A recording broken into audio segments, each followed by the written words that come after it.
పెళ్ళిళ్ళు మాత్రం స్వర్గంలో నిర్ణయిస్తారు అంటారు, శిక్షలు మాత్రం ఇంట్లో ఆడవాళ్ళు వేసేస్తుంటారు. ఇందు మూలంగా వ్యూవర్స్ అందరికీ తెలియజేయనది ఏమనగా ఏంటి మర్చిపోయాను, గుర్తొచ్చింది. Welcome to షోగాడు.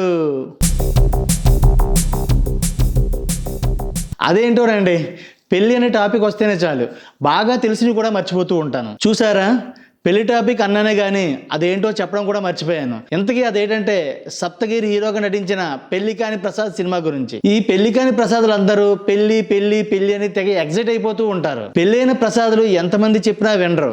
పైగా నేను తోపు, నేను తురుము, I can handle very well అని ఇంగ్లీష్ ఒకటే. పెళ్ళి అయితేనే కానీ తెలియదు, హ్యాండిల్ చేద్దామంటే హ్యాండ్ ఇచ్చేస్తారని. పెళ్ళిళ్ళు మాత్రం స్వర్గంలో నిర్ణయిస్తారు అంటారు, శిక్షలు మాత్రం ఇంట్లో ఆడవాళ్ళు వేసేస్తుంటారు. పెళ్లి చేసుకోకపోతే ఒక బాధ, చేసుకుంటే ఇంకో బాధ. ఎలాగని ఇంట్లో ఉండలేము, బయటికి వెళ్ళిపోలేము. చెప్పుకుంటే సిగ్గు, చెప్పుకోకపోతే జబ్బు.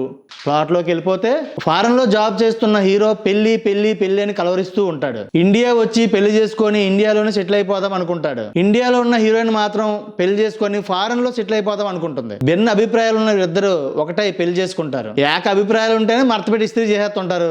మరి భిన్న అభిప్రాయాలు ఉంటే వదులుతారా?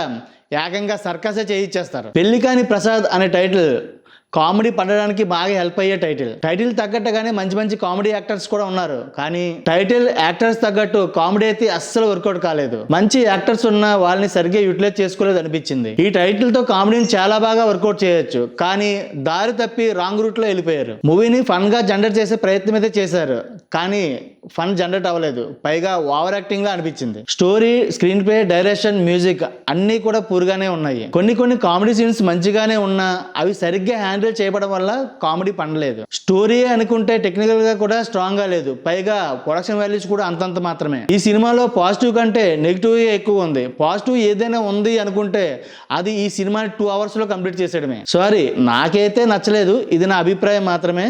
చూడాలనుకున్నవారు ఎవరైనా ఉంటే తప్పకుండా చూడొచ్చు. ఈ సినిమాకి షోగాడు వెంకట్ ఇచ్చే rating 1.75 out of 5. Thank you. Hello please subscribe.